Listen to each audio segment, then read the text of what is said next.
17واں سوال دیکھیں کہ گیان چند جین کی کتاب ایک بھاشا دو لکھاوٹ دو ادب کے جواب میں مرزا خلیل احمد بیگ نے کون سی کتاب لکھی تھی؟ تو اس کا درست جواب ہے ایک بھاشا جو مسترد کر دی گئی، یہ انہوں نے کتاب لکھی تھی مرزا خلیل احمد بیگ نے۔ 18واں سوال ہمارے پاس ہے، معی الدین قادری زور نے ہند یورپی خاندان کی زبانوں کو کتنی شاخوں میں تقسیم کیا ہے؟ اس کا جو درست جواب ہے وہ ہے 8۔ 19واں سوال دیکھیے، اور 19واں سوال یہ ہے کہ درج ذیل میں سے غالب کی کتاب کی نشاندہی کریں۔ اب جو آپشن ہیں وہ ان پہ ذرا آپ غور کیجئے گا کہ آپشن وہ کون کون سے ہیں، اور وہ آپشن یہ ہیں کہ برہان کاتے، کاتے برہان، ساتے برہان، یا ان میں سے کوئی نہیں۔ تو ان کا جو درست جواب ہے وہ ہے کاتے برہان۔ یہ غالب کی کتاب ہے جو کہ برہان کاتے کے جواب میں جو ہے وہ غالب نے لکھی تھی۔ 20واں سوال دیکھیں کہ غالب جب جوئے کے الزام میں پکڑے گئے تو انہیں سزا کے ساتھ ساتھ جرمانہ بھی ہوا تھا، بتائیے ان کا جرمانہ کس نے ادا کیا تھا؟ اس کا جو درست جواب ہے وہ ہے مصطفیٰ خان شیفتہ۔ 21واں سوال دیکھیں کہ درفش کاویانی غالب کی کس کتاب کے دوسرے ایڈیشن کا عنوان ہے؟ اس کا درست جواب ہے کاتے برہان۔ یعنی کاتے برہان میں جب مزید ترامیم و اضافہ کیا گیا اور اس کا جو دوسرا ایڈیشن چھاپا گیا تو اس کا عنوان جو ہے، اس کا نام جو ہے وہ درفش کاویانی جو ہے وہ غالب نے رکھ کے جو ہے پھر اس کی اشاعت ہوئی تھی۔ 22واں سوال دیکھیں کہ غالب نے اپنے کلام کا انتخاب فارسی اور اردو بعنوان گل رانا کس کی فرمائش پر کیا تھا؟ سوال ہے کس کی فرمائش پر کیا تھا؟ تو اس کا جو درست جواب ہے وہ ہے مولوی سراج الدین احمد۔ 23واں سوال دیکھیں کہ لفظ گل رانا کا کیا مطلب ہوتا ہے؟ اس کا جو درست جواب ہے وہ ہے سرخ اور جو پیلا پھول ہوتا ہے اس کو گل رانا کہا جاتا ہے۔ سرخ اور زرد پھول کو جو ہے وہ گل رانا کہا جاتا ہے۔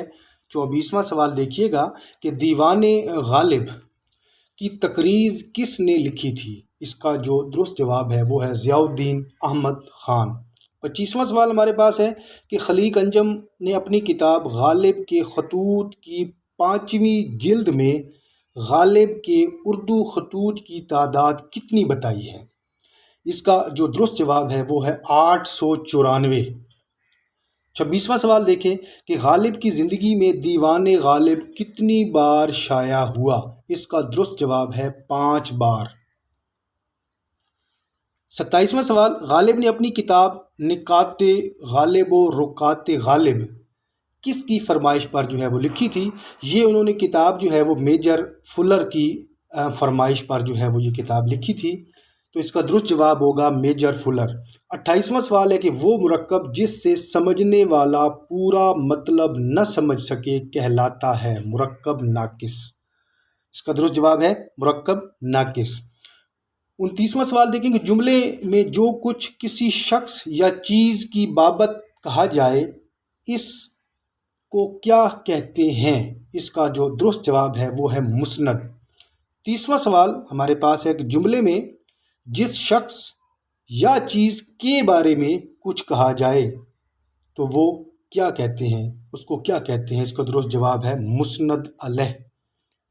31واں سوال دیکھیں کہ جس جملے میں مسند اور مسند علیہ دونوں اسم ہوں اور اس میں فعل ناقص بھی آئے وہ جملہ کیا کہلاتا ہے؟ وہ جملہ اسمیہ ہوگا۔ 32واں سوال دیکھیں کہ مبتدا، خبر اور فعل ناقص کس جملے کے اجزاء ہیں؟ تو اس کا جو درست جواب ہے وہ ہے جملہ اسمیہ۔ 33واں سوال جس جملے میں مسند علیہ اسم اور مسند جو ہے فعل ہو اسے کیا کہتے ہیں؟ اس کا درست جواب ہے جملہ فعلیہ۔ 34واں سوال دیکھیں کہ درج ذیل میں سے جملہ فعلیہ کے اجزاء کون سے ہیں؟ تو جملہ فعلیہ میں جو اجزاء ہوتے ہیں وہ 3 ہی ہوتے ہیں، یعنی فاعل، مفعول اور فعل۔ 35واں سوال ہے کہ ایسا جملہ جس میں بولنے والے کو سچا یا جھوٹا کہا جا سکے، یعنی سچا یا جھوٹا ثابت کیا جا سکے، تو ایسے جملے کو کیا کہتے ہیں؟ ایسا جملہ جو ہے وہ جملہ خبریہ کہلاتا ہے۔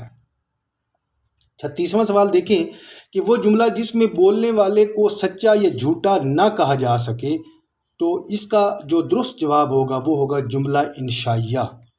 37واں سوال دیکھیے گا کہ ایسا جملہ جو کسی دوسرے جملے کے اول یا درمیان یا آخر میں آئے اور اصلی جملہ کے مضمون سے اس کا کوئی تعلق نہ ہو، یہ قوسین میں لکھا جاتا ہے، کیا کہلاتا ہے؟ اس کا جو درست جواب ہے وہ ہے جملہ معترضہ، جملہ معترضہ۔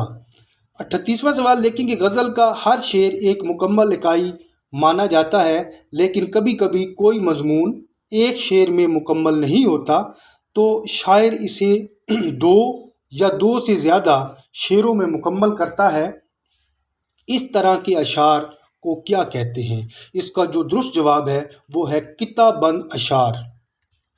39واں سوال ہمارے پاس ہے کہ رباعی کے کون کون سے مصرعے ہم قافیہ و ہم ردیف ہوتے ہیں؟ اس کا درست جواب ہے پہلا، دوسرا اور چوتھا۔ 40واں سوال دیکھیں کہ رباعی کس زبان سے اردو میں آئی ہے؟ اس کا درست جواب ہے فارسی۔ 41واں سوال ہمارے پاس ہے کہ رباعی میں مصرعوں کی تعداد ہوتی ہے؟ درست جواب ہے اس کا 4۔ 42واں سوال دیکھیے کہ شاعری نقالی اور شاعر نقال ہے، اور یہ نقالی ڈرامے میں 3 مرتبہ اصل حقیقت سے دور جا پڑتی ہے، کس کا قول ہے؟ یہ افلاطون کا قول ہے۔ 43واں سوال دیکھیں کہ شاعر پست جذبات کو ابھارتے ہیں، جس کی وجہ سے نفس انسانی کا عقلی حصہ ضعیف ہو جاتا ہے، اس لیے شاعری مغرب اخلاق ہے۔ یہ قول کس کا ہے؟ اس کا درست جواب ہے افلاطون۔ 44واں سوال ہمارے پاس نظریہ الہام کس نے پیش کیا؟ اس کا درست جواب ہے افلاطون۔ 45واں سوال اور آج کے ماڈل پیپر کا یہ آخری سوال ہے کہ کس فلسفی اور نقاد نے شاعر کو کم تر قرار دیا، یعنی شاعر کو کم تر جو ہے وہ مانتے تھے؟ اس کا درست جواب ہے افلاطون۔ تو امید کرتا ہوں کہ آج کی ویڈیو بھی آپ کے لیے جو ہے وہ سود مند ثابت ہوئی ہوگی، اور اس میں زیادہ تر سوال جو ہے آج کے ماڈل پیپر میں وہ فیڈرل پبلک سروس کے جو پیٹرن ہے اس کو مد نظر رکھتے ہوئے شامل کیے گئے ہیں، اور اس کے ساتھ ساتھ کچھ سوال ایسے بھی ہیں جو کہ اسپیشل ایجوکیشن کے اس میں بھی لیکچر اردو کے ٹیسٹ میں بھی یعنی کہ کام آ سکتے ہیں۔ تو امید کرتا ہوں کہ ویڈیو آپ کو پسند آئی ہوگی۔ ویڈیو کو لائک ضرور کریں، ویڈیو کو شیئر ضرور کریں، اور کمنٹس کی صورت میں اپنی رائے جو ہے وہ لازمی دیں۔